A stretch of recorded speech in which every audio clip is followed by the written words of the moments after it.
ஆன்மீகத்தை தேடி ஒரு பயணம். வேலவன் தொலைக்காட்சி.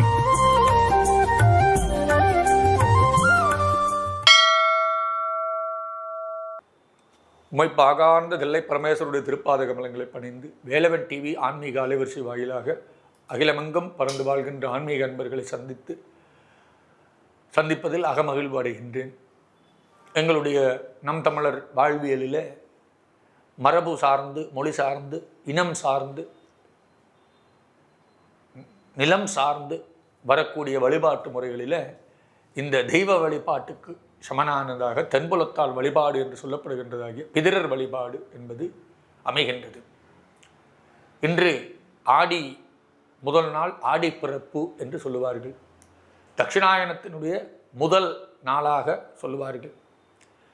இந்த ஆண்டினை உத்தராயணம், தட்சிணாயனம் என்று இரண்டாக பிரிக்கிறார்கள். உத்தராயணம் என்பது சூரிய பகவான் வடக்கு திசை நோக்கி கிழக்கிலே உதிப்பதாக எங்களுடைய சாஸ்திரங்களிலே சொல்லப்பட்டாலும், விஞ்ஞான ரீதியாக சூரியன் உதிப்பதுமில்லை மறைவதுமில்லை என்று சொல்லப்பட்டாலும், உலகிலே வாழ்கிறவர்கள் அவர்கள் காலையிலே கண்விழிக்கிற பொழுது காண்கின்ற திசை கிழக்கு திசை என்கிறதுனாலே நாம் கிழக்கிலே உதிப்பதாக எடுத்துக்கொள்வோம்.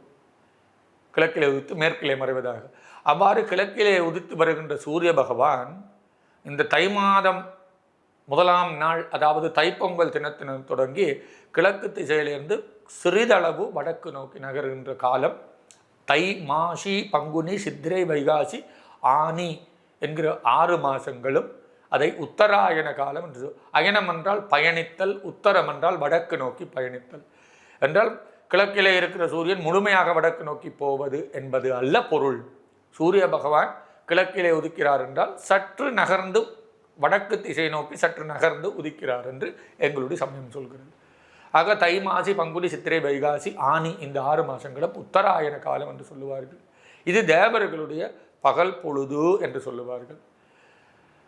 ஆடி, புரட்டாசி, ஆடி, ஆவணி, புரட்டாசி, ஐப்பசி, கார்த்திகை, மார்கழி இவற்றை தட்சிணாயனம் என்று சொல்லுவார்கள். தட்சிணம் என்றால் தெற்கு, அயனம் என்றால் நகர்வது, போவது என்று பொருள். அவ்வாறு கிழக்கு திசையில் இருக்கின்ற சூரிய பகவான் இந்த தென் திசையை நோக்கி சற்று நகர்ந்து செல்கின்ற வகையில் இந்த தட்சிணாயன காலம் என்று சொல்லுவார்கள். அந்த தட்சிணாயனத்தில் இந்த ஆடி மாதம் முதலாவது மாதமாக இன்றைக்கு ஆடி பிறப்பு, அதுவும் வெள்ளிக்கிழமையில் ஆடி வெள்ளி என்பதும் சிறப்பு வாய்ந்தது. இவ்வாறு இந்த தட்சிணாயனத்திலே முதலாவது மாதமாக இருக்கின்ற இந்த ஆடி மாதம் பிதிர்கள் வழிபாட்டுக்கு சிறப்பு பெற்ற ஆடி அமாவாசை என்கிறதாகிய புனிதமான விரதத்தோடு கூடிய நாள் அமைகின்றது. எல்லா மாதங்களிலேயும் இந்த அமாவாசை என்பது வந்தாலும் இந்த ஆடி மாதத்து அமாவாசைக்கு, அதுபோல புரட்டாசி மாதத்து அமாவாசைக்கு, தை மாசத்து அமாவாசைக்கு சிறப்புகள் சொல்லப்பட்டிருக்கின்றன. அது என்ன சிறப்பு என்றால், பொதுவாக ஆடியிலே அமாவாசையிலே பிதிர்கள் வழிபாடு செய்வதற்கு சிறந்த மாதம் அமாவாசை என்று எல்லோரும் சொல்லுவார்கள். அது ஏன் என்று கேட்டால், இந்த ஆடி அமாவாசை தினத்திலே தான் மறைந்து போன எங்களுடைய மூதாதையர்கள் பிதிர்லோகத்திலே இருந்து பூமியை நோக்கி வர ஆரம்பிக்கின்ற நாள். அதுதான் அதனுடைய சிறப்பு. இந்த ஆடி அமாவாசை தினத்து அன்றுதான் பிதிர்லோகத்திலிருந்து எங்களுடைய மறைந்த தந்தை, பேரன், பூட்டன் போன்ற எங்களுடைய மூதாதையர்கள் எங்களை தேடி, அவர்களுடைய சந்ததியினர் தேடி பூமிக்கு வர ஆரம்பிக்கின்ற நாள் ஆடி அமாவாசை என்று சொல்லுவார்கள். அவ்வாறு ஆடி அமாவாசையிலே ஆரம்பித்த அந்த தங்கள் பயணத்தை ஆரம்பித்த அந்த பிதிர்கள் ஆடி, ஆவணி, புரட்டாசி அமாவாசையிலே வந்து சேர்கிறார்கள். இந்த புரட்டாசி மாதத்து அமாவாசைக்கு மகாலய பக்ஷ அமாவாசை என்று பெயர். அதிலேயே உங்களுக்கு அதனுடைய சிறப்பு தெரிகிறது. மகா லயம், லயம் என்றால் ஒன்று கூடுவது, மகா என்றால் பெரிய ஒன்று கூடல். எங்களை நோக்கி ஆடி மாதத்து அமாவாசையிலே வர ஆரம்பித்த பிதிர்கள் இந்த புரட்டாசி மாத அமாவாசையிலே எங்களை வந்து சேர்ந்து எல்லோரும் ஒன்று கூடுகிறார்களாம். அதனாலே தான் அதுக்கு மாலய பட்சம், மகாலய பட்சம் என்று சொல்லுவார்கள். பட்சம் என்றால் 15 நாட்கள். அப்போ புரட்டாசி மாதத்து அமாவாசையில், ஆடி அமாவாசையிலே பயணத்தை ஆரம்பித்த பிதிர்கள் ஆடி, ஆவணி, புரட்டாசி அமாவாசையிலே எங்களை வந்து சேர்கிறார்கள். 15 நாட்கள் அந்த வரக்கூடிய ஒரு பட்சத்திலே அந்த பிதிர்களுக்கெல்லாம் நாம் வழிபாடு செய்கின்றோம்.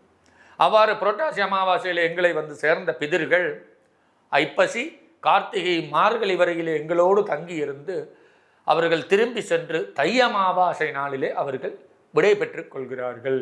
ஆனதன்மையினால தான் இந்த ஆடி அமாவாசை, புரட்டாசி மாசத்து மகாலயபக்ஷ அமாவாசை, தை மாசத்து அமாவாசை என்கிற 3 அமாவாசைகள் ஏனைய அமாவாசைகளை விட சிறப்பு வாய்ந்தவையாக சொல்லப்படுகின்றன. அதற்கு காரணம் நான் முன்பு சொன்னது போல தட்சிணாயனம் சூரிய பகவான் கிழக்கு திசையில் உதைத்து கிழக்கு திசையில் மேற்கு திசையில் மறைந்தாலும் இந்த தட்சிணாயன காலத்தில் அவர் சற்று தெற்கு நோக்கி நகர்கிறதுனால சூரிய பகவானை சாட்சியாக வைத்து இந்த பிதிர்கள் வழிபாடு செய்கிற தன்மையினால இந்த ஆடி மாதம் என்பது தட்சிணாயனத்தினுடைய முதல் மாதமாக அமைந்து இந்த ஆடி மாதம் பிதிர் வழிபாட்டுக்கு சிறப்பு பெற்ற மாதமாக சொல்லப்படுகின்றது. இவ்வாறு இந்த பிதிர் வழிபாட்டில் சிறப்பு பெற்ற இந்த மாதத்திலே பொதுவாக ஆலய விழாக்கள், குறிப்பாக கும்பாபிஷேகங்கள், அதுபோல் எங்களுடைய வீடுகளில் நடக்கக்கூடிய இல்லற சடங்குகள், திருமணம் போன்ற சடங்குகளை எல்லாம் நாம் இந்த ஆடி மாதத்திலே தவிர்த்து வருகின்றோம். அதற்கு காரணம் அது பிதிர்களுக்குடைய தென்புலத்தார் வழிபாடு என்று எங்களுடைய மறைந்த மூதாதையர்களை குறித்து நாம் வழிபடுவதற்குரிய காலமாக இருக்கிறதுனால இந்த ஆடி மாதத்தில் பிதிர் வழிபாடு என்பது சிறப்பு பெற்றதாகவும் அதிலேயும் குறிப்பாக இந்த ஆடி அமாவாசை விரதமானது சிறப்பு பெற்றது என்று கூறி அதனுடைய சிறப்புகளை அடுத்த பதிவுகளில் உங்களுக்கு சொல்லலாம் என்று கூறி எல்லோருக்கும் பேரின்ப பெருவாழ்வு கிடைக்க வாழ்த்தி நல்லாசிகள் கூறி அமைகின்றேன். ஹரஹர நம பார்வதி பதகே.